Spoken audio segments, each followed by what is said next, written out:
You're listening to Whiskey Tango Foxtrot with your host, Matty Conrad. All right, everybody, welcome back to another edition of Whiskey Tango Foxtrot. I am your host, Matty Conrad.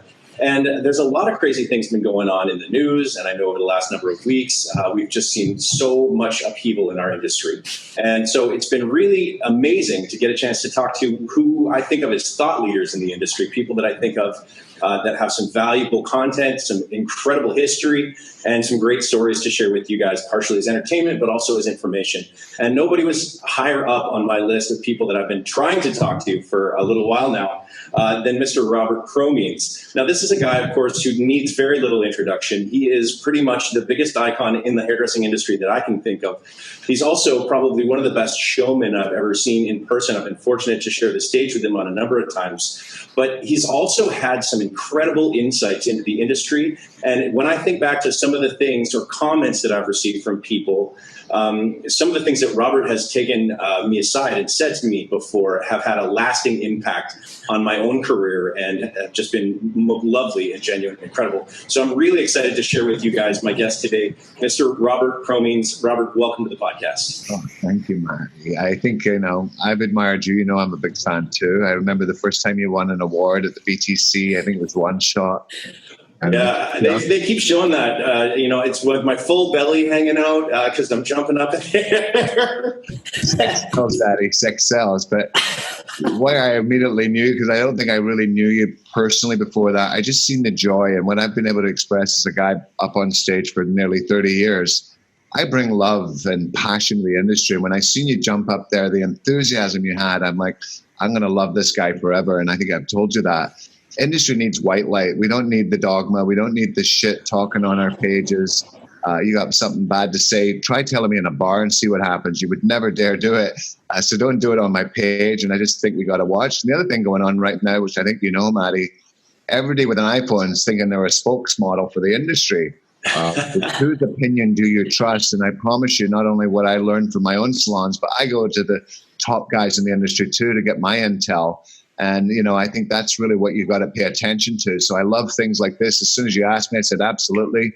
You have a huge voice to the industry. And the fact you'd let me join into yours means a lot to me. But I just think that not everybody with a cell phone is the authority on everything. I put up a posting of a salon I'm ready to open, and people were like, oh, you're not going to open. Everybody's got an opinion, and I just think, I think that in the absence of actual people of authority or the expertise, then everybody becomes an expert on their own. And I think that for my own voice, and I think that what I really am drawn to about you too, is I try to be that gentle voice of reason, rather than that inflammatory, this is right, this is wrong. It's the life of a moderate. But I tell you, lately, I've been feeling kind of like Margaret Atwood, like not feminist enough for the feminists and too feminists for the non-feminists, So it's a weird time to have an opinion in this industry. I really appreciate you willing to share yours with us today. Here's a thought I have, and it really comes from our school background. We have 116 schools. We're an inclusive culture. Mm-hmm. So whether you're a freelance hairdresser, whether you're working out of your kitchen or in a place in your home, whether you're working for a chain salon like Supercuts, Sport Clips, do over $1 billion a year in male haircut. Mm-hmm. Don't judge. Don't be so quick to judge other people's lifestyle. What I love about being a hairdresser, you and I live it to the dream. We are living our lifestyle, and everybody has that right. So as long as you have a license, you're my people. I don't have a particular segment I belong to. I don't belong to the Instagram world. I don't belong just to the educational world. I've always just used hair as a vehicle to tell people the truth. I only do hair as an excuse to get into your head to change your life and your financial arrangement. I'm not the best hairdresser in the world. I'm one of the best speakers on a stage. But I was inspired as a young kid, like people like Vidal Sassoon, and why I opted to come tell you after I seen you the first time how great you were. I remember as a kid in Chicago, I came off stage and Vidal was there. I said, come here. I said, yes. He said, you're the best I ever seen. I mean, what a compliment to get from what a man. From the greatest of all time. It's like Gretzky telling you can play hockey. Well, he said it's not just your hands, which, that day I was on pace. I've got a 15-minute show. I would dare to do 6 haircuts. He said, but it's the way you talk to people. I want people to believe in this industry. Every dream I've ever had of being a hairdresser has come true. I travel the world. I'm considered an icon in many different countries. But it all came because I went to beauty school, and my belief systems came from 30 years of traveling, watching some of the best names in the industry, and learning everywhere I go and paying attention to people. And when I see somebody on a stage that even I don't know, I'm the first guy to run back and say, oh my God, you blew me away. I could listen to you all day. And I hope that means something to them, maybe not in the same power that it did for me when Vidal said it. But he used to come to shows, and the first thing he wanted to see was me on stage. And I just loved that. And he was a dear friend of mine before he passed away. I actually had the opportunity to interview him. My company called up and said, can I do an interview with Vidal? And they said, no. And they said, well, it's Robert Cromeans. He said, okay, I'll do it. And before he passed away, I was one of the very fortunate people. And some of the things he talked about a salon walkout that probably happened 40 years, and I can still see tears in his eyes, meaning if Vidal Sassoon could have a walkout, what could happen to me or you, Matty? Yeah. So what I love about this industry is we've got to share common knowledge. John Paul, my boss, says success unshared is failure. I like to say failure unshared is failure. So if I make a mistake, if I have a walkout, I lose a location, I'm happy to talk about it, because if it can happen to me, it can happen to you. Mm-hmm. And, you know, right now I'm seeing on the Instagram, some of the barbershops are going out as quick as they came in, because they weren't funded. They weren't double back with money. They didn't run the quite solid business because it seems easy. I'll bring in 4 barber chairs. I'm a barbershop. There's a little more to it. And it saddened my heart in many ways. And I love something I heard Tabitha say on your broadcast the other day. You know, you've got an out here. You may have had a sucky business before, but you've been given a wish from God to restart and reformulate that you would never have got if you were just on the treadmill of keeping going. Isn't that the truth? I mean, we don't learn very much from our successes. We learn most from our failures. And I mean, people like you and me, having been in the industry for a long time, not quite as long as you, but I've been 25 years now. I tell you, I've had my share of failures, and they've taught me something every single time. Yeah. I spoke to, what's his name? Levine. What's his first name? Michael? Yeah. And he said, Robert, everything I had two stylists when I started listening to your tapes. And then I got up to 60. Then I lost a few. I said, listen, I can't even go to an event. It's like an ex-wives club. People move on. People move on, and it's part of the culture, always will be. And, you know, Paul Mitchell used to work for Vidal Sassoon. Yeah. People don't know that, but Paul moved on. When I met Vidal for the first time, I said, I'm the artistic director of Paul Mitchell. He said, you know, Paul never really worked for me. Now, he did, but what he meant, Paul always had his own imagination, his own mind. Mm-hmm. And I'm just saying, many people, and I heard Vidal say this on stage, left my organization and went on to do bigger and better things. I thought that's why he is the visionary he is. Yeah. Visionaries also have to be gullible. Like I'm drinking coffee right now from a Disney mug.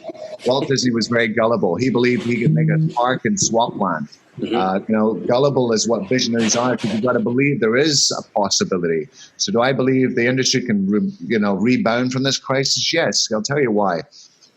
Fewer clients, more meaning is the secret. Not seeing 17, 20, stacking, packing, overbooking. Quality time. Fewer clients, more meaning. Changing how you book, changing how you price. It will change your gratuity. It'll make every client you touch return, because you're going to give them a thorough consultation every time, not just when you're in a good mood or you're running slow. Let's not be dumbasses here. Let's take this opportunity somebody gave us. We didn't conceive this concept. But I believe, I just got off a call with both my junior stylists. I had 41 people of my team on, visualizing this new future, and it's a whole change mindset. We have curbside waiting already on our phone system called Weave that notifies a client that we're ready for you, and you come. We've ripped out our waiting areas. We've put in different sort of procedures into the business. It will never be the same again. Mm-hmm. And I think the opportunity that we have here is a total gift. It really is a gift. And how I choose to look at it as a visionary, optimistically, that we are going to be better after this than we were before, because we weren't perfect beforehand. And what Tabitha said the other day, your business may not have been working, but you've been given it. And now, for those of you that your business isn't working and you don't want to go back to it, I love you still, because you've been given a chance to stop. Because if you're more important spending time with your family, whatever it is that's important to you, I think you should do it. If you're a hairstylist that doesn't want to go back to work because you never got your dream, nobody's going to judge you for it. But for those of us that are going back and going forward, I just know that if we change the way we look at things and we move forward, things will change in our business. So from the lifestyle, which we've learned through quarantine, I was on a podcast the other day. The guy said, this is the first time in my life I spent 5 weeks with my family. So think about the important things in life. It's not all about the haircut or the angle. It's about the quality of life. And if you're a working mother, your quality and your time is so valuable. Vidal Sassoon taught us how to value our time. This epidemic has going to teach us one more chapter of how to think about our time in more in an in-demand sort of way. If you want a brand new Mercedes that's in demand, it will cost more. You want a hotel room that's in demand, it will cost more. If you look at gasoline as an opposite negative, it's not in demand. Look what it's costing, $1 a gallon. I don't know about Canada, but that is an astounding thing when it comes to the opposite of demand. People are wanting us. One of my buddies started doing home hair color kits. Why bother? The greatest colorist in the world is God. Let that stuff grow out. You're like me. When we do hair shows, we want people to make over. Oh, yeah. I want transformation. We started the Wolfpack Challenge for that reason. I started encouraging guys to grow it out. Go like, look, there's never been a better time to go through the awkward phase of trying to grow your hair out. And think of what you're going to have to work with on the other side. Oh, I agree. Grow your color out. Grow your bangs out. Grow your layers out. Most new clients that come to see me for a $200 experience often say this: I grew out my hair for you. I grew out my color so you could do something different with it. It's a beautiful time. And if you're in quarantine with people that are judging the way you look, you need to find new friends and family. I believe that to be true. So I'm not running out making color kits for my clients. I don't want the liability, nor do I think they need that. It's kind of like clothes or an accessory wear, because God gave us a beautiful body, but we like to show off with it. Hair's the same way. It's not the most important thing compared to family, food, water, etc.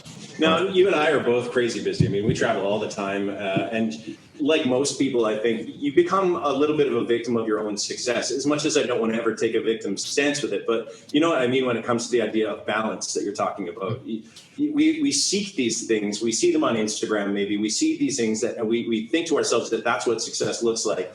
But the massive imbalance that usually throws our lives into is not something that a lot of people talk about. But how are you finding having this downtime? I mean, have you ever even spent this much time in one spot at once? Never. I've traveled 7 million miles in my career, Matty. I've had more strip searches than any of the universe. Yeah. Just like we're doing right now. We're on Zoom. I did a distributors meeting for 39 countries. I didn't have to step on a plane. The other night for Olaplex, I can't imagine this happened, but I did a virtual hair show in my living room. I did 4 haircuts in 10 minutes on doll heads.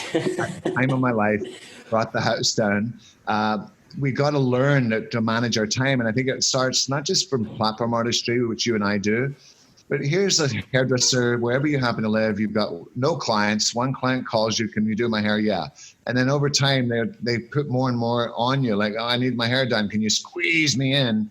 And we say yes, because we remember what it was like to have no clients. So when it comes to being an artist on stage as an educator, we didn't get the calls at first. Then we got one, we say yes. And then another one comes. And then you get to a point you never want to say no.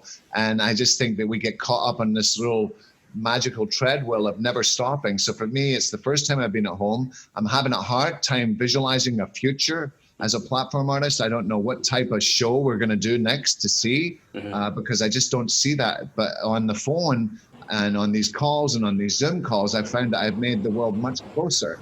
I'm doing conference calls with 700 hairdressers in the UK. I'm doing one with 1,700 people who do hair in a old age pensioners home. Meaning I'm able to have more effect right now from my living room than I was being on the show, traveling, collecting frequent flyer miles. And I just think this is an opportunity, like staff meetings, trainings, education. The resistance of the industry before this crisis was overwhelming. Now I'm talking to my team every day on Zoom. We're having staff meetings. I didn't have to bribe them with tequila and bagels. I'm noticing the same thing. It's like they're checking in with us now, going like, hey, are you guys okay? How's things at the shop? What's going on? They've never been more invested. And I think that's really, for a lot of owners, been the hardest thing going into this pandemic, was trying to keep people invested and interested in their own career. And show your leadership. I think for me, one of my coaches asked me, what have I learned from this? I learned I was a sucky owner because I was spending time with them. And because I wore myself out on the road, hanging with you, I'd come back and I'd be present. I'd do clients. I'd sweep up. I'd pass some foil. I'd go create magic in the salon. But when I'm working with my 40 staff and I'm looking in the living room and I see them holding their children, petting their dogs, making dinner, I feel so close to them. And I feel like if I told them we were going to walk over hot coals to go to work every day, they would follow me. That's what leadership is. Are you ready to follow me? It's like Braveheart. We want freedom. This is how you get it, but you got to establish that you're the leader. Some of that leadership came from what my company's seen me do for the industry. I've had ex-employees trying to come back because I'm such a leader in the industry. I've always been a leader in the industry, but I wasn't exactly a leader in my own company which I always say a definition of platform artist is hairdresser from out of town. It's easy to be in Milwaukee talking big shit, but to live it at home and be the example is critical. So I feel very close to my team, as I do with their education team. It's been a whole new world, and I think it's a beautiful way to do business in lieu of when we get together again. And when we do, we can go even further. I know it is a reality, but my whole schedule, I'm usually booked 2 years in advance for shows. It all is gone, and nobody's called me yet for a new one. Yeah. So I'm able to focus differently on the industry than I ever have before. We're working on, obviously, digital, but I will say that's made a shift. One of the things I loved about early Instagram, it was very organic. Mm-hmm. Right now, I live like I feel I'm so organic. I could smell cow dung all over the internet because it's so just too organic. I want to get back to some polish. I want to get back to some well-produced things. And especially at Paul Mitchell, we make great things that usually last 2 minutes on a video at a show opener. Now we're starting to feed that back into the internet, and I think it's going to be astounding. That quality is what people are going to really miss. And it was kind of like when everybody went for that move away from written material to reality television. Remember that in the early 2000s? Very much. Suddenly everything became reality television until we all realized that this is all the same shit and it's kind of boring now. And they had to get more and more outlandish to get the attention until a guy like Aaron Sorkin comes along, writes something clever, and everybody's suddenly like mind blown by how good it is because the palette had just kind of diluted so much. Well, I say I love the industry. I won't talk shit about it, but I will. Sometimes I walk around a trade show and it sounds like Charlie Brown's parents. Wah, wah, wah, wah, wah, wah, wah, wah, wah. I'm just saying, just because you have a phone doesn't give you the right. And I'm just saying, if you're doing quality stuff, you're making a difference. I don't care how many followers you got. Keep on doing it. What I love about today's world is it's so transparent. So whether that's dealing with Corona, whether it's dealing with best business practices or trends, I love it all. I've been excited about the industry forever, but I've loved it more since the breakthrough of technology. So I want to make that clear. I love hairdressers, especially the ones that are really communicating beautiful values and loving on the world and putting that, what I call white light in there. And I think that's a critical point. But I love the transparency, be able to see people and be able to, my young son's a hairdresser, he works in my company, to be able to turn him on to guys like you. And sometimes he's telling me who to watch. What a way, because when I grew up, Paul Mitchell, the man, to see him, you had to go to a show. That was the only outlet. Nowadays, with technology, we're able to see so much more. And I just think this is a time not just to, follow the people that you really believe in. It's like religion, People say, how do I become an educator? First, you got to find something you believe in. I was in beauty school in Memphis, Tennessee, 35 years ago. They put in a VHS tape, which is the way we used to record stuff. And it was a video about Paul Mitchell and JP. And Paul was a Scotsman. I'm a Scotsman. He was the most outrageous platform artist ever in the universe. He would come out on set with magnetic rollers, set a head of hair backstage, let it dry. He'd take the rollers out and then fill balloons in it, blow them up. And when he came out on stage, he'd pop the balloons and then brush it out into a set. He cut with curved scissors. Nobody had ever seen curved scissors. He used surgical tape. He used clippers with a curve comb. He was the ultimate showman. So right when I knew nothing about the industry, I said, I'm going to go work for this guy. And then every dream I've had came true. We need people to believe in, and maybe your mentor's not close to you that you actually talk to.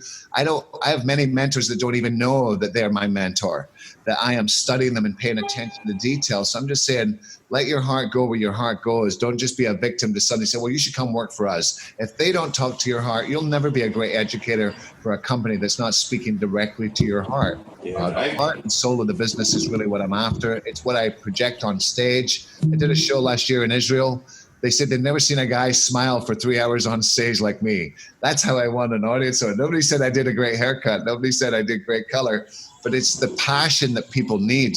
And I think that's what gives us the conviction to go back to work every day, because being a hairdresser is not an easy job. Yeah. Dealing with people is not easy, but you need to be lifted by certain souls. So try to just watch people who lift you and make you feel better about yourself and that you can do it, and not giving you all the restrictions of what you can't do. I don't want to hear, even when people are cutting hair, I'm cutting hair like this, but because I don't want that. I don't want to hear what you don't want. Yeah. Tell me just what you want. And I just think that's the sort of way we got to train our minds. It's called forward focus. It's just thinking of what you're trying to make materialize. And I don't want to sound like one of those gearheads believing in the science of your brain, but your brain is a powerful tool, and the audience's brains are powerful. And I just try to feed it with what's important, not what you're not trying to get. Just focus on what you are trying to get. And I just think the other thing Paul taught me, which we've talked about before, how to work and talk. how to work and talk. And you've had a taste of me on stage. Oh, wow. I am quick to a beat. And if you take a breath, I finish the haircut. I am a quick worker. It's true. I would say for most platform artists, especially if you came from the Instagram world, you got to learn how to work and talk at the same time so that they can watch to the connection of your hands and hear your voice. And until you perfect that, you've got a little growing to do. Paul was an expert at it. I'm so lucky that he taught me. But I would say even when I train organizations at Paul Mitchell, it is a tough skill to develop when you've got into the habit of not doing it. And as a result, you run behind, your show runs behind, the audience run behind. And it drags. It's not one of those things. I've never seen anybody work as fast as you on stage. And I remember one time in particular when we were on stage together with 3 other artists, and I remember sitting there thinking, okay, great, we're all going to come out. We each take our turn talking. While I'm having my turn talking, because I was first, I look over and I'm just about to, make a joke. The audience laughs. I go to explain what I'm doing. And as I turn, I see this massive swath of hair, like a massive, 6 inches to a foot, a ponytail, hit the stage in a muddy mess. Suddenly everybody's just like, oh, and I look over and Robert has just chopped half of his model's hair off. And I'm like, well, it doesn't really matter what the fuck I say now. Nobody's listening to me anymore. It was like, you just have everybody there right in the palm of your hand, and you're excellent at presenting. What I think is so great about you, and what I think is so relevant about that, is that when you're on stage, people, I think of them as 2 separate skills and should have 2 separate ideas and do totally different things. But the truth is, when you're standing behind a chair or standing on a stage, you're trying to make the same connection with one person versus thousands of people, but you're really just trying to make that person feel something for what you're doing, what you're saying, or what they're seeing. And I think that the reason why people sit in your chair is not just the technicality of your haircut. It's how you make them feel when they're there. I always say, and I've said this so many times, whether people believe it or not, I don't think they pay you for the haircut. I think they pay you for the way they feel when they walk out the door. Well, obviously, I've got pace on stage, but when I take it to a client, I don't rush that fast. I'm not trying to do 2-minute haircuts. A $200 haircut, or I take my time. My son, before this, was assisting me. He said, Dad, I can take a picture at any time of your client when you're working on them. And it's unbelievable. And when I talk about working and talking, most hairdressers run behind because they're too busy chit-chatting. You can't do both. You've got to really understand it. And the other thing you can learn from the Instagram world, remember when IG was just 1 minute and we learned how to edit? The problem with a show, ladies and gentlemen, you can't edit a show. It's real time. So if you have a slower pace, you're in trouble because that pace won't allow. And let's just say you're slower and more methodical and you've got great technique.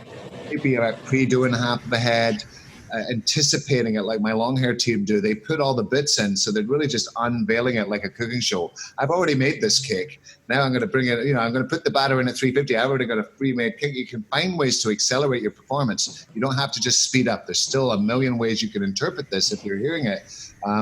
But the brain needs that type of consistency. So I work with a heavy pace. I work with a team with a heavy pace because the audience can't edit what they're seeing when it comes out real time. I'd rather watch hair grow in slow motion, and so would the audience. And you'll know that if you ever want to be an artist that's losing audience like flies, that's the biggest humiliation you'll ever have when you do what you and I do. It's because of the pace of it. So you've got to try to take away what's not necessary. Can you imagine a hair show if the first thing was, I'm going to shampoo my model, now I'm going to comb out the tangles. Now, people are like, I'm getting liver spots. I'm dying of old age, Robert. Could you pick up the pace a bit? So that's how I try to do, especially the big shows. But the other skill that you and I possess, which I got to watch you last year in Chicago, ABA. Right. Working a trade show is so different from a private theater that BTC would build or Signature Gathering would be, because you're a busker. Mm-hmm. Where I learned this skill most predominantly is knowing that the average person will stop at a booth for as little as 12 seconds unless you interrupt that. So I learned how to have great conversations with an audience, how to work pace, give them reaction. They don't want to see the end result an hour and a half from now. They want to see it now. And I think that show we did, there was a color team up before and nobody ever got to see the finished result. So as a colorist, you've got to figure out what can I eliminate to bring the result of finish to it. So that's a beautiful trick too. You've got to think about the audience and the time that they got to learn from. And at a trade show, I'm just telling you, I love doing trade shows all over the world. I'll do shows where they can't obviously hear my words, so they don't know my language. But I will say on any show I've been, I went to Brazil once. They said, there's a trade show. It's wide open. What do you want to do? I said, I'll pop up there. They go, Robert, nobody's going to know you here. I said, just watch. And as soon as I get up there, it's like the Pied Piper. They come in. I know how to make them do. I know how to squeeze them on the booth so I can build a bigger crowd. I tell them the fire marshal told you to move in. I move them right up to the tip, and then another 100 building. And before you know it, I've got 1,000 people on the carpet. That is a skill. It is a skill, and it's something I acquired through doing lots of education. God did not give me this gift. Experienced it. Experience of being on shows, 4 trade shows a day. Sometimes when I was a young kid doing 40 classes a month, that's what gave me word power. And everybody that wants to be an educator, you got to go through that. This is not a rite of passage. It's not your Instagram number that gives you the right to be up there, because you will be boring to the people unless you learn these skills. And if you can get both of them, you will be a master of the craft, and you deserve everything you get. But it's not one or the other. Yeah. It's not my style over the other. I'm not thinking of what works for me. I'm saying what works for an audience. And not only do I go to shows, which I watch everybody else's show. So when I see that the audience has you lost an audience, I see it happen. And here's what I think, especially the BTC show, which we both love. For the audience's sake, I need every team to be at a standard, not just mine and yours. Meaning if the audience is there and they're not enjoying it, they're going to go to the bar, back to the pool. We all have to do our jobs, and we ought to pay attention to other folks. I'll do shows with big guys in London. We do a big show and they all leave when they're done. I don't leave. I go watch every other show because it could be something I learn, and I often do. But they're like, out the back door, I'm done. I'm like, oh, you're missing the opportunity. Yeah. Those 35 years of going to shows was great, but watching other people's shows. There was a guy many years ago, I don't know if you ever heard, Bruno Puccini. You ever heard that name? Of course, yeah. I know. Yeah, I don't know him personally, but I know who you're talking about. Passed away now. He was in Chicago, ABA. It's a nighttime show, $100 a ticket. He came out on stage, and in 1 hour, he did 10 haircuts. Now, they were nips and tucks. They weren't transformations like you and I like to make. And he had 10 assistants. And when he nipped and tucked it, went back to the back line, they started blow drying. I could see the little trimmers. They were cleaning shit up. And they got the 10 out. And I thought, that's the best show I've ever seen, but it wasn't over. So his 10 assistants are on the back line, 10, and they almost look like supermodels. He's very French and Parisian. He has a beautiful style. You should look him up on the internet. He has some great ways of cutting hair, very beautiful eye. After the 10 assistants finished, the 10 models walked out. He then went back to the back of the stage, got on one knee, and then the 10 of them come out, and he watched them do hair. And I thought, that's the most beautiful thing I've ever seen. It wasn't about him. It was about a team. And I think, that's a beautiful thing. I get to watch you and your team in that dynamite part. We're trying to support a team effort, whether you're a team in the industry, whether it's a company thing. Team is the most beautiful thing to be part of, especially if you're having trouble. Cut a finger off. You've got something going wrong. That's when you're going to appreciate having a team around you. I love team. And I've been there. I've cut myself on stage before and been looking for that Band-Aid. And I think what's cool for our for our segment, BTC show, I love it too. It's my favorite one in the industry. I think just because of the format, it's so great for everybody. And I've been really lucky to have people around me where I don't have necessarily an exclusivity with my team. I have all of these wonderful friends that have supported my brand since we started. We're still quite small, and the heavy hitters from across the globe that will show up. And I look at them and I just go, look, like, I want to share my stage time with you. I want you to have this opportunity to be up here. They all show up. They all show up at their own expense. It's phenomenal, the support. What I really love to see, and a lot of these guys that are coming up, some of the newer guys that we're building with our team, I try and model this one thing for them. And it's something that I see you do all the time. And I think that it speaks to the quality of you versus the guys that want to disappear and hide away from everyone, is that I really believe that you can be a rock star on stage, but you become a legend on the floor. When you are there, you are talking to everyone that comes up to you, you engage with. You're not trying to hide away from them. You're not trying to get out the back door before anyone sees you. You're there for everybody. You know what I mean? And you're connecting with those people. And I think that that's such an important part of the transition we've seen in the new era of hairdressing, where we went into the social media era of hairdressing, where exclusivity isn't cool anymore. Inclusivity is. And it's a thing that I see you model for everybody. I really admire that. Well, even when I got the call from Olaplex, that's not a call I expected to get. Right? Of course. I did a thing for Salon Centric last year at one of the Facebook Lives, and I had to call them to go over what we were going to do. And I called this hotline that said, "Thank you for calling L'Oreal." I thought these would be words I'd never think I'd hear. I'm the Paul Mitchell guy. But the reality is right now the industry's coming together, which is a beautiful thing. It is. Myself, Angus, we jumped right at the Olaplex thing. We don't really care. We have an effect on everybody. People make choices. If we're the company for you, we're the company for you. If you're going with others, I'm still going to stop and take a picture. I take more pictures with people that don't buy my stuff. More people listen to my shows, listen to my business stuff than ever have bought a bottle of shampoo from me. That's not why we do it. It's common knowledge in industry, guys. And going back to that trade show experience, a couple of my colleagues, I'll keep them protected. they said, Robert, I can't believe at your level you're still working the pit. And I said, well, I'm glad they didn't call it the crotch. But the reality is the pit is where the people are. Yeah. You want to try a new haircut, new dialogue. The pit is what's going to make you strong. And if you can pull up out of a show, like a Chicago show or New York, when I used to do them, 300, 400, 500, sometimes 1,000 people on the carpet. I did a show in Italy with the two booths next to me. People were climbing on it like it was a soccer game, bombarding like cockroaches their property while I was on stage. And it was one of the most satisfying things to be in the world, because if you can do that, then there's nothing you can't do. And, you know, production shows is what I do nowadays. Our Paul Mitchell Gathering is a production show. It's $4 million investment, much like BTC. But if ever your video goes out or your mic goes out, these are the questions I ask you. Buskers know how to handle that. Yep. Some of you get a little caught up in your video, or you think the dancing girls are going to save you. All that shit can go wrong, and all you're left with is you. I had a show in Canada last time I did. A fire alarm went off, and I've heard that before. But eventually the guy in the convention place came in and said, we're closing you down. And we go outside, there was fire trucks. Everybody thought it was a technique I was using. And I said, if it had to happen to India, I'm glad it was me, because there was other people on that show team. I like failure. I like shit to go wrong. A model faints, I got a way out of that. I lose a finger, you know, it doesn't matter. I've found ways to adapt. And I think we all got to train with that in mind. What do you do in a show when your mic goes out? When the lights went out, people come in with the iPhones. We did a color scene with iPhone lighting. It's how you adapt. And I think that's the beautiful thing of being a busker.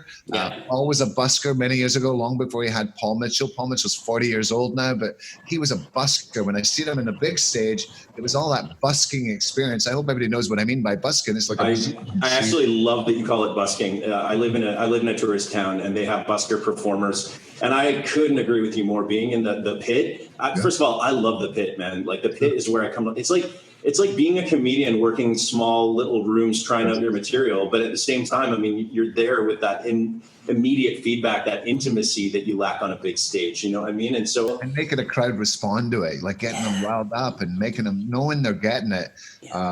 It's, of all my tricks I do, it's my favorite. It's the thing I'm probably going to miss the most, because over the years I haven't done as much, and that's not my fault. That's the ABA's show has went to heck. So did the IBS. It's not the same. It's not worthy of investment. I hope we can help them fix that. But I love trade shows, and whenever I get the opportunity, I don't get it as much as I used to. It is my favorite thing to start with a zero crowd. It's like the internet. When you're doing a podcast, you got one viewer. How do you build that to 300, 500? So I find that to be quite intriguing. And even at the level I've been doing it at, when it's in foreign countries that nobody knows who you are, I can do it from a zero and get a crowd bigger than anybody else at the show. And it's quite competitive, but it's a great place to put yourself in harm's way. I remember once doing it as a kid in New York IBS. It was a big show. I was up there doing the best I had. I couldn't pull a crowd from nowhere. And once you felt that feeling once or twice, you figure out what to do next time to engage a crowd to another level. And the other thing, people need to be talked to, not at. You know, I'll see some guys going through their dialogue on auto. There's not even a crowd out there, and they're just going, and this is the blow dryer, and it brings ions from heaven. And I mean, wah, wah, wah, wah, wah, wah. Engage the audience. Step off stage. A lot of people don't think that. How many shows you see me get off the stage on? They build me $4 million stage. I don't even use it. I go to the crowd. At BTC, when I go into the crowd, the room goes nuts. People say, I didn't know you could do that. What would make you think you couldn't? They go, there's no stairs. I go, I don't need stairs. I only need stairs to get back. It gets harder as I get older.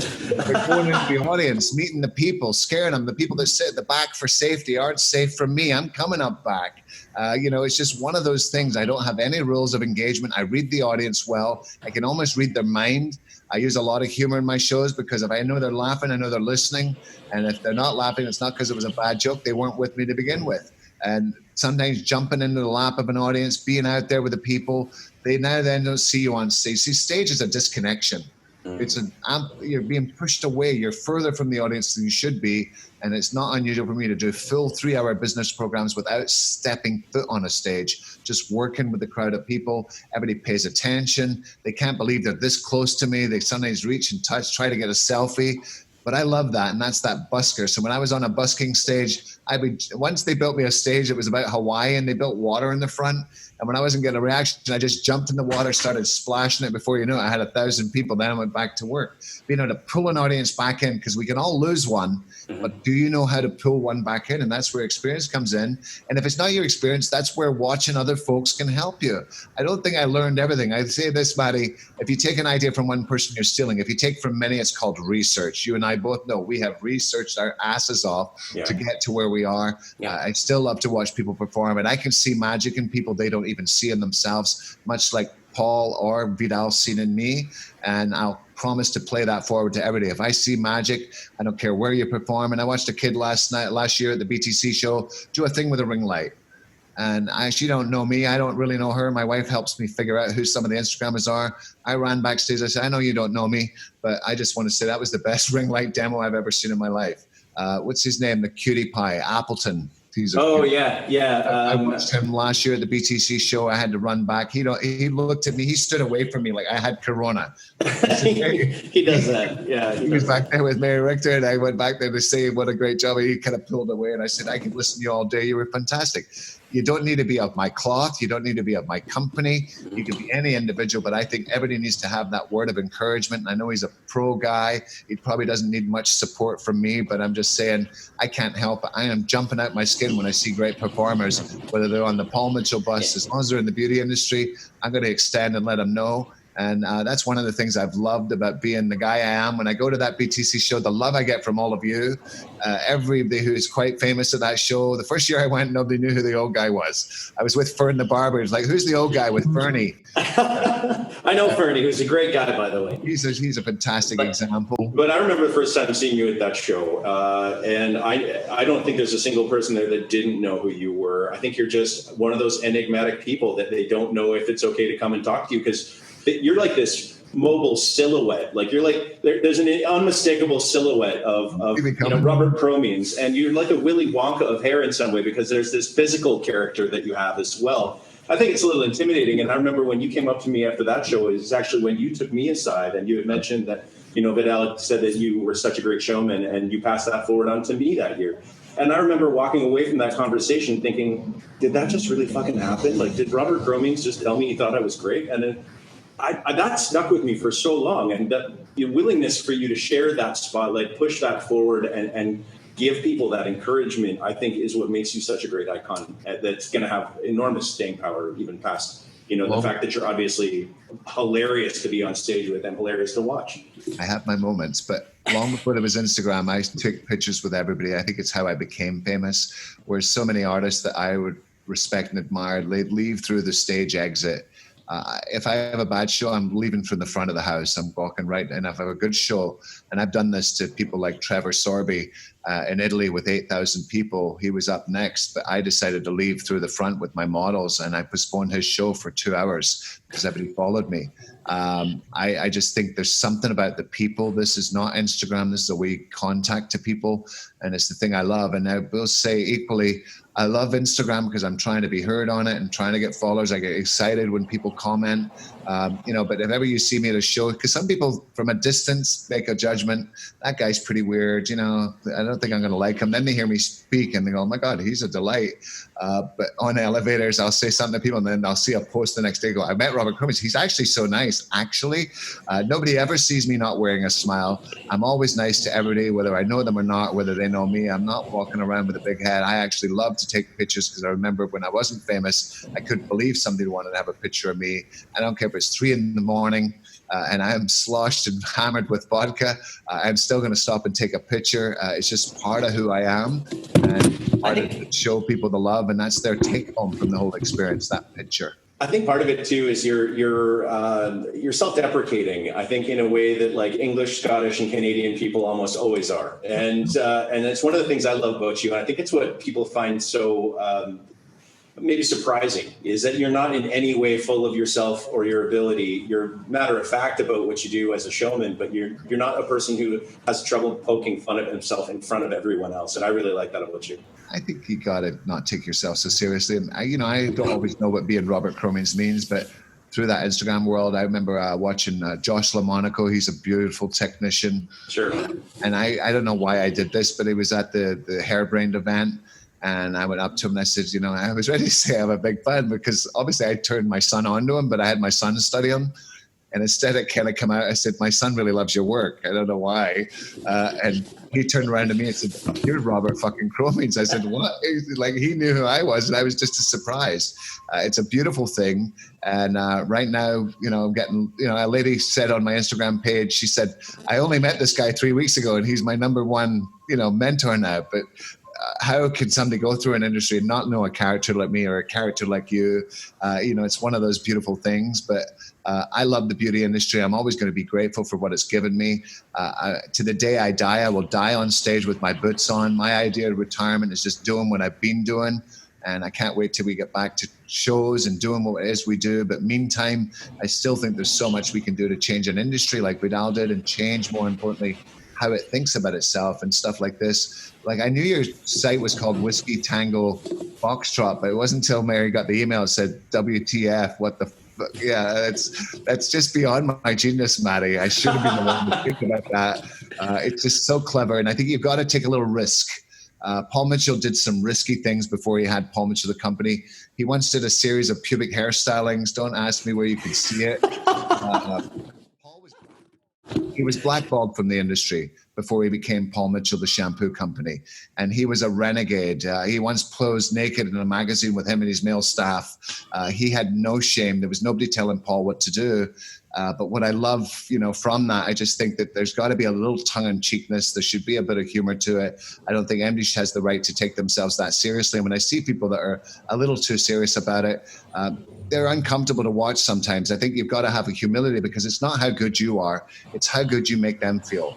Yeah. And I will absolutely make fun of myself, my own technique. I tell people I failed state board a number of times. You know, to me, it's not about what I do. It's really about how I can make you feel. And if I can make you feel that brilliance, that's what's most important in a show, making you feel you can do it. I think my favorite comment I heard you say on stage was, I used to cross-check my work until I just realized that I was constantly disappointed by the results, so I stopped. You know how many people laugh at that? And I remember when I first did it, because I was working with DJ Muldoon, who's a very incredible craftsman. And Angus, too, is a very big, crafty guy. Very technical guys. And when I said it, they kind of looked at me, because it's kind of contradicting what they are. But I'm not talking about you guys. I'm talking about me. And you know how much laughter I get? Why do I get so much laughter? And because that's people. That's who they are. Yeah. They absolutely know I'm talking to them and me. And I just think sometimes if you can kind of come up with humor that makes them see that side, it's one of the best ones. And, you know, Mary Richter gave me grief a few years ago of using the same joke over and over again. I go, if they laugh, I'm telling it. Yeah. My number one joke is our goal as American hairdressers is to make every client chemically dependent. You'll see me at high skills. Hey, little girl, want to try some bleach? People laugh. People that have known me heard me tell it but I commit to it. It's just funnier than shit, because it's what we're trying to do is addict the client to us. I have no shame in repeating it. If I was Elvis Presley, I'd still be singing those hit songs. There's nothing wrong with it. It's just, you know, I don't have to come up with a new set of lines every show. I know what's going to hit, what's going to make them squirm, what's going to make them laugh. And once I got them laughing, there's no stopping me. And the thing is, I think that most people don't realize is how off the cuff it is for guys like you and me. You know, what you were saying earlier about guys that'll go out and they'll pretty much toe the company line word for word, and you'll hear the exact terminology that's used in the manual coming out of their mouths to realize they don't mean a word that they're saying. Whereas guys like you and I go on, and it's like putting together Lego bricks, making a show, right? We've got little bits and pieces. I could use this here, or I could probably put that in there. You know what I mean? And there's just all of these little bits or moments or pieces of wisdom we're trying to share, and they're all kind of floating around until all of a sudden it's that moment to grab that one, and there it is. Especially with a script, it becomes dull. It becomes very predictable. One little word I'll use when I'm training platform is called misdirection. You got to misdirect an audience. I do it with words sometimes, just like that. You know, I stopped cross-checking, you know, because I was so disappointed in the result. That's misdirection of dialogue. I do it in shows with productions. I make you see one thing and then I trick you somewhere else. Great comedians do it. There's misdirection involved. And I just think that, to me, I like things going wrong. I like a heckler. Give me a heckler any day. I will chew them up, and it'll be a fun episode. I'm not going to be mean to them. Not like the president when you ask him an off question. I like that interaction. And if they can feel it, then they know that they're not watching something. And it's still organic, even though I've got pieces of script, it's still an organic ordeal. And I think that's what people want to see, to be quite honest. They don't want to hear the blah, blah, blah that came from the textbook.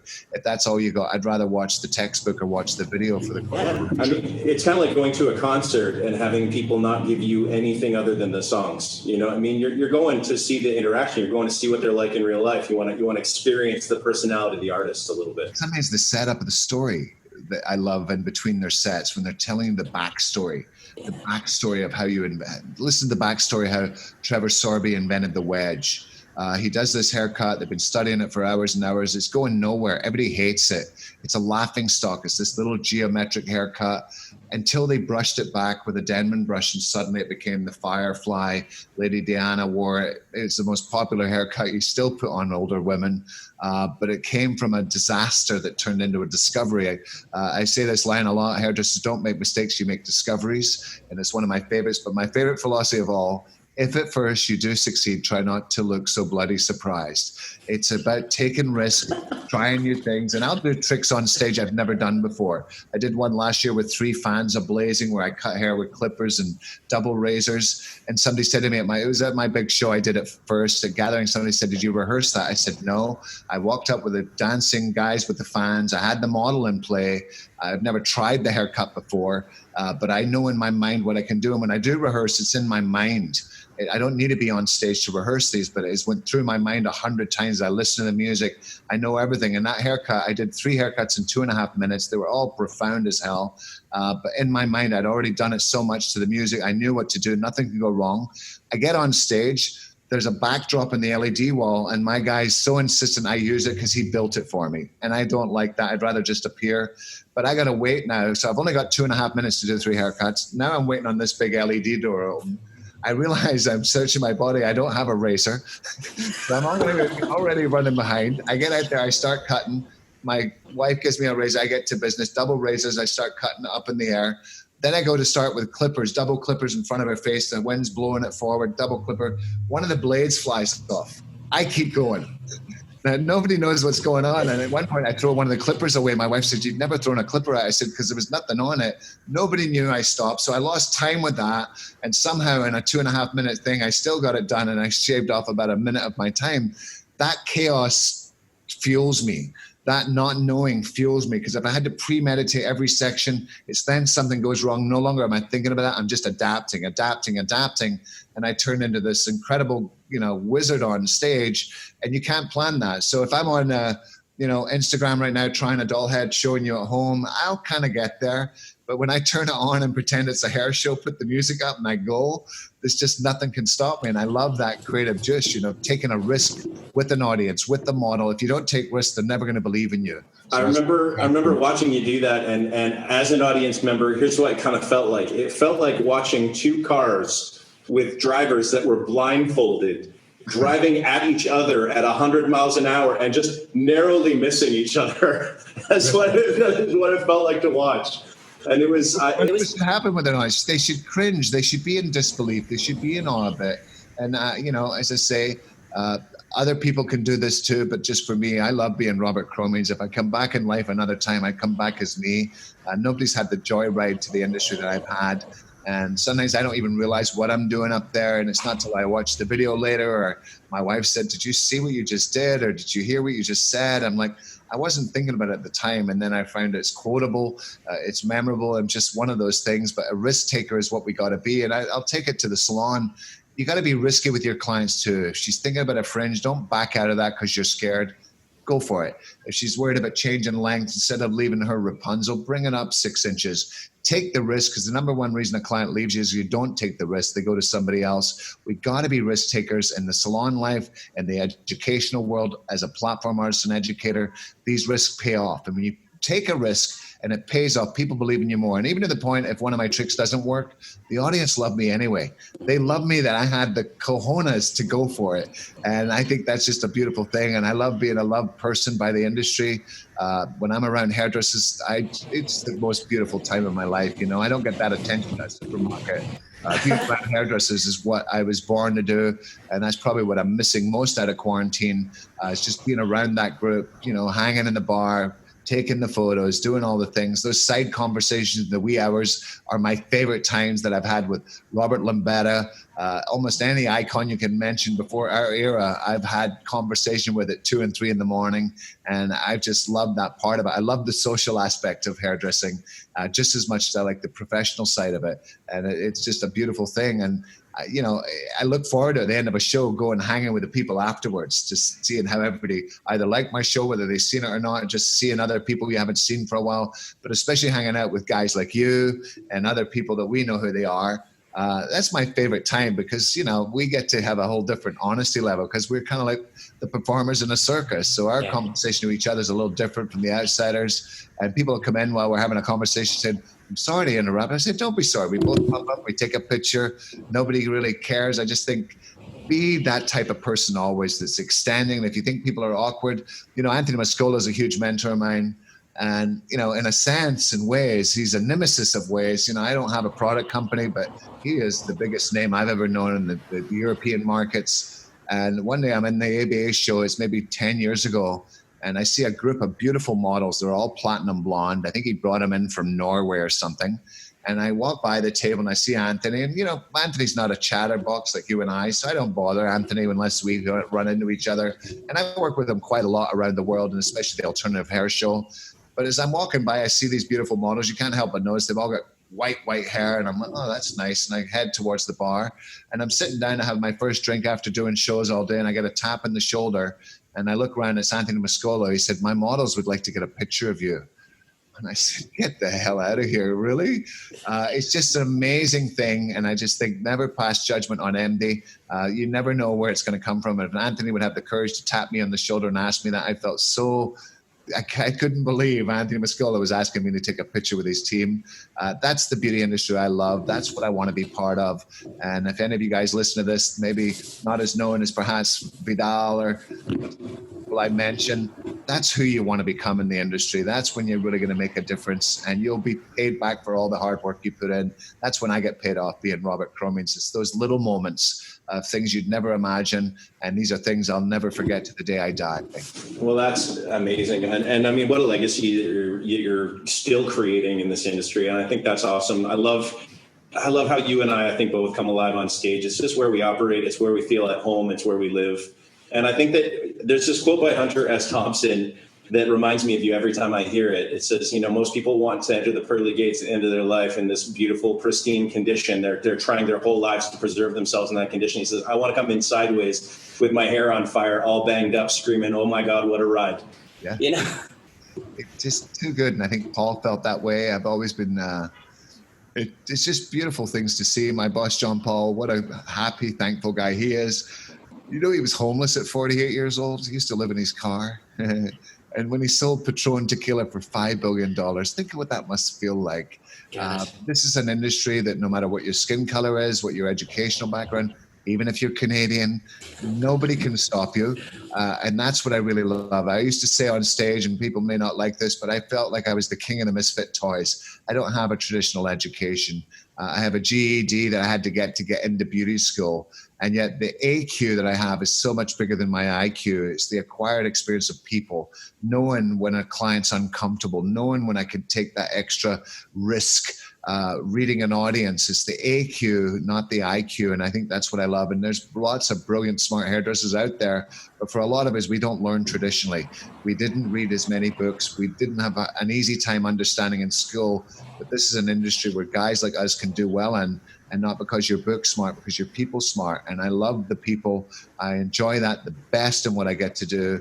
And, you know, especially around crowds, like you said, we light up like Christmas trees. And I feel sorry for my poor wife that has to deal with me with that type of energy. But I will say I wake up every morning. I was up this morning at 4. I'm like this at 4 o'clock in the morning. I've been like this all day, and I'm like this every day. And she's a slow wake up. She needs 3 coffees before we can talk. But it's just the energy I get back from it. And when you're given a lot of energy and you get it back from an audience, that's what keeps you going. And then hanging out with other people, I don't want to sound perverted, but being around young people has always turned me on as a hairdresser with a team. Bringing up people you never knew before and then bringing them into a spotlight. I think that's a big part. What keeps me youthful, even though I'm 50 great. It's just one of those things. I don't feel old. I did a cooking show a couple of weeks ago, and somebody seen me for the first time and said, "Oh, he looks old." I'm like, "Well, I'm 58, for God's sake. I got up there. I've outlived myself." It's just one of those things that if you hang around the right people, you get around people with energy and youthful. When I say young, I mean young in the industry. I love to take people that have never been on stage. I used to have a guy I'd take on stage. He shook a lot. He shook, and my team said, "Why do you take him on stage?" I said, "Because he shakes a lot, and so would half the audience if they were up here." Yeah. He's real to the people. Shaking on stage is not a crime, ladies and gentlemen. I'm just saying, if you can be real to the people and they can see that they're just like you're going to be the most effective teacher ever. I think it's about having humility, that not everybody is a genius. When you work with some of the great talents we work with, there's people I watch cut hair going, "Oh my God," but on occasion, they make me feel lesser about myself, and that is not the objective of education. It's about lifting people up at any level and find a way to balance that, not by discounting your technique like I would, but to not make them feel inferior. I've heard people get a question from the audience, and the way it's answered, I'm like, "Oh, you just broke everybody's heart in the audience because the way you chose to answer that." We're human beings. We all started in the same place. We all came in with 0 license. Now we have one. And it's through the acceptance of an audience that makes me Robert Cromeans. Without one, I'm not. But I just love the people, and I'll never get sick of saying that, because these are the most important thing. And I love the beauty industry more than anything else. I've neglected my kids as they grew up. I've neglected my business in ways. And it wasn't really out of my ego of being famous. That was never important to me. JP asked me years ago, did I want my own product line? I said, no, I've got a picture of panties with my face on it. Who could ask for more? It's just never been about the dollar bills for me. It's about that connection and helping people discover. And when I had, people tell me I changed their life through my business CDs or whatever it was, that probably means the most, that you can take somebody on a journey that they didn't know they were capable of. I can see greatness in people they can't see, as people seen in me when I was a kid from Scotland with an accent that nobody could understand. Somebody seen in me the Robert Cromeans you see today. He didn't have a hat on. Somebody posted on Facebook just yesterday when I was probably 26. I have no facial hair. I've got a beautiful blonde wedge. I've got an orange vest on, made me look like I worked in the 7-Eleven. You don't become Robert Cromeans by going to the clothing store or the hat shop. You got to evolve at your own pace and your own way, just like you've got your image. Some guys like to wear a suit and tie. Tattoos are quite big in the industry. When I started, if you had tattoos, you had to hide them. Now it's like a right to action. I go to hair school, I got a few tattoos, I'm in.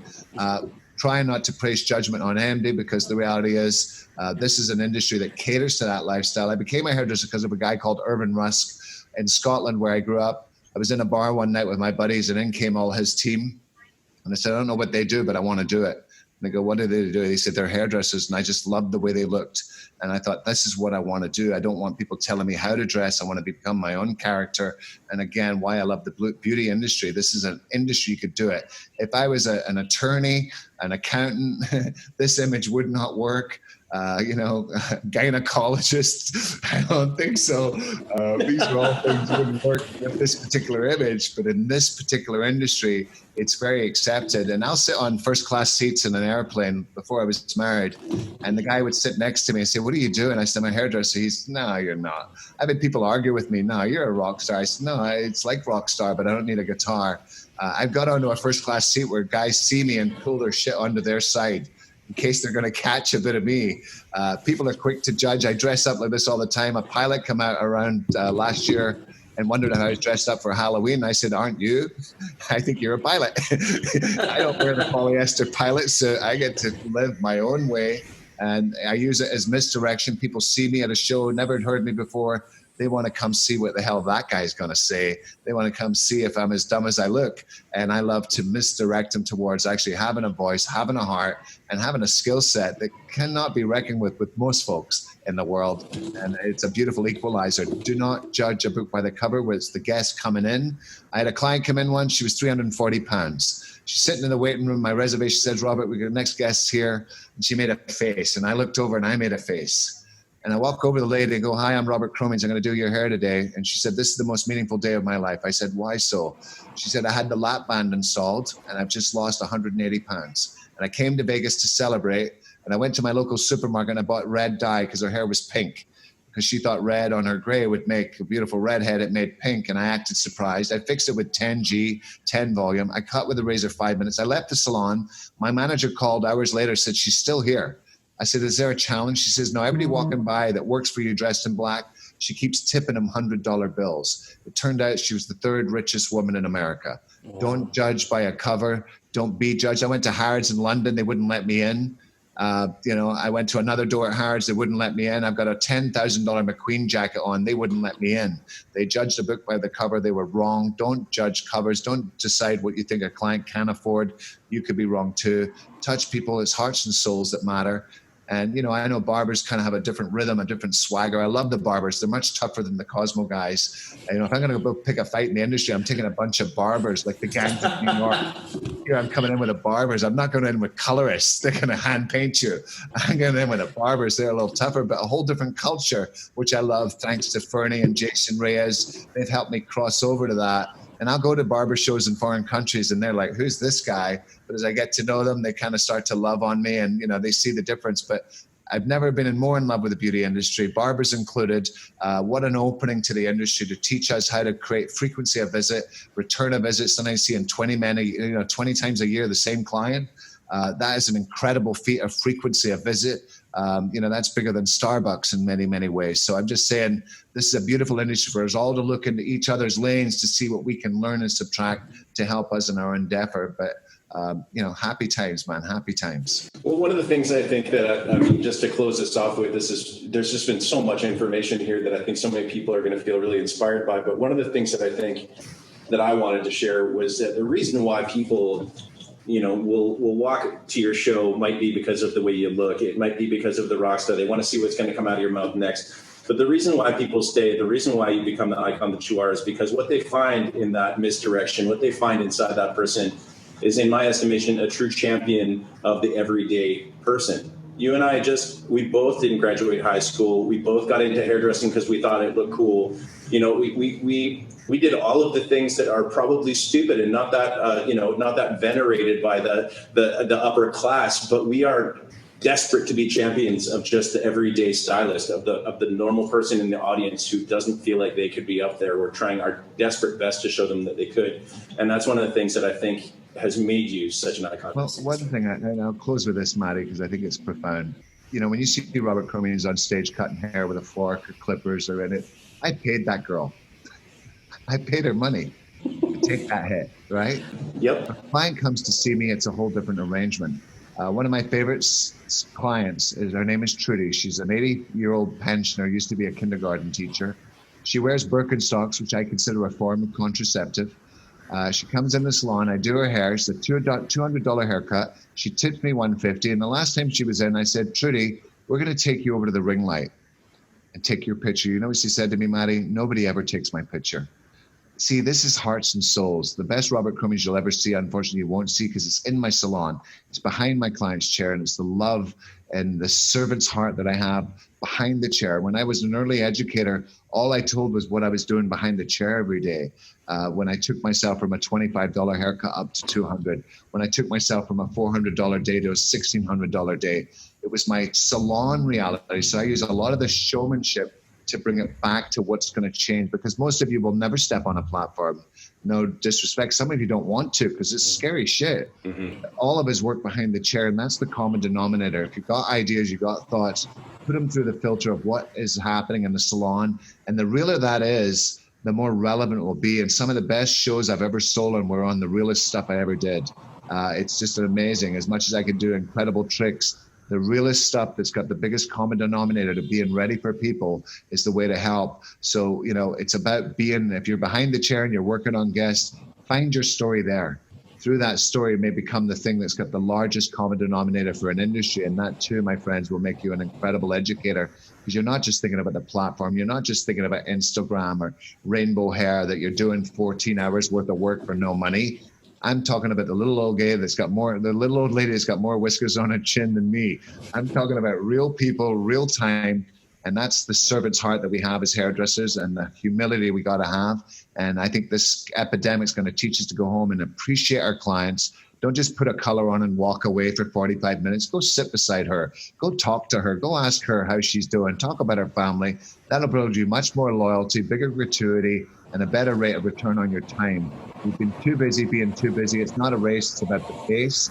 And, I can't wait to see how big chain salons interpret this, because if they're used to the pace and the large waiting rooms of 30, 40 people, there's going to be a shift here, whether you like it or not. And I just think it's a time to put quality out there. And if you're only charging $10 and you thought you would do 20, then what would 10 look like at 15? There's other ways to do this. I'm not asking you to go up to $200. I'm just saying, change the way you price it, because your time is the most valuable commodity. Hairdressers have been under the wire too long when it comes to the compensation. And like I mentioned earlier, Vidal Sassoon changed how we thought the first time.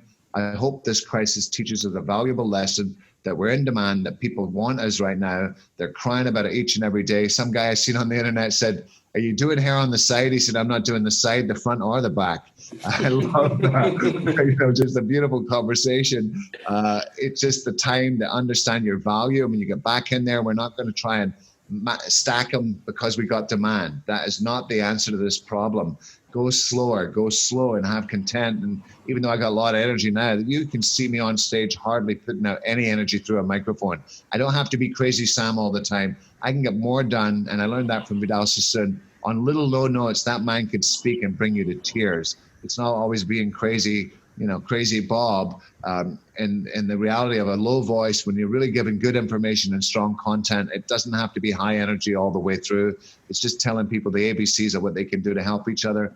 And I'm excited to see the other side of this crisis, which we're promoting every single day, that ready, set, go. Are you ready to grow your business, grow your individual lifestyle bigger than you started beforehand? And I think it's an opportunity for all of us. And what I really love, it's a new beginning for all of us, a new ground zero for all of us. So for young kids out there that all I used to care about when you're out of beauty school, you got pace. I could give a shit about your pace right now, because I don't need pace anymore. The word volume has been removed from our industry right now.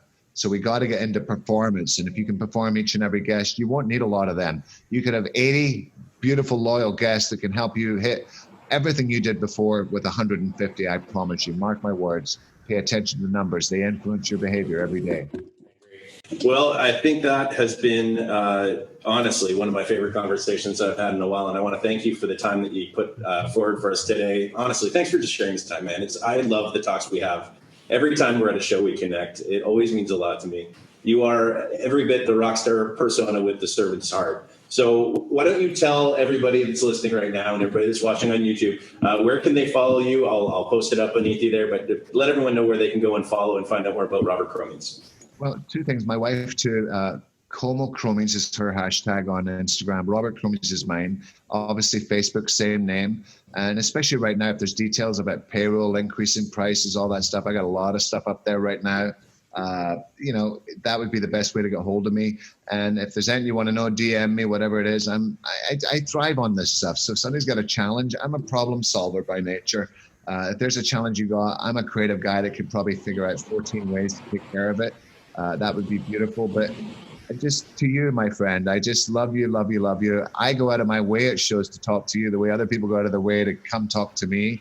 I just think you've got that magic. I see bits of me in you because you've got that joy. And I just can't wait to see what you do with your career and what you're already doing with your podcast, with your product line. We don't need to be cut of the same cloth. You don't need to be the Paul Mitchell guy for me to love you. The industry needs leaders, and they're going to come from different manufacturers. Matrix didn't come from a bottle of shampoo. It came from a man called Arnie Miller. And Vidal Sassoon is not a blow dryer. He was a man. Paul Mitchell was a man. He's not a bottle of shampoo. So when you really get down to it, this industry was built on people to believe on. People like you, Maddie, are critical for the future. People need choice. We're not right for everybody, as in you're not right for everybody. But I'm just saying, the more guys like you we have on that platform, the better off the industry will be for generations after I'm gone. I'm sure of that. Oh, man, I'm going to cry in a minute. Well, everybody, while I go and wipe my tears away, I want to thank you all for joining us this week at another edition of Whiskey Tango Foxtrot. And we're going to be back next week for another conversation. So please join us again, all right? We'll see you next time.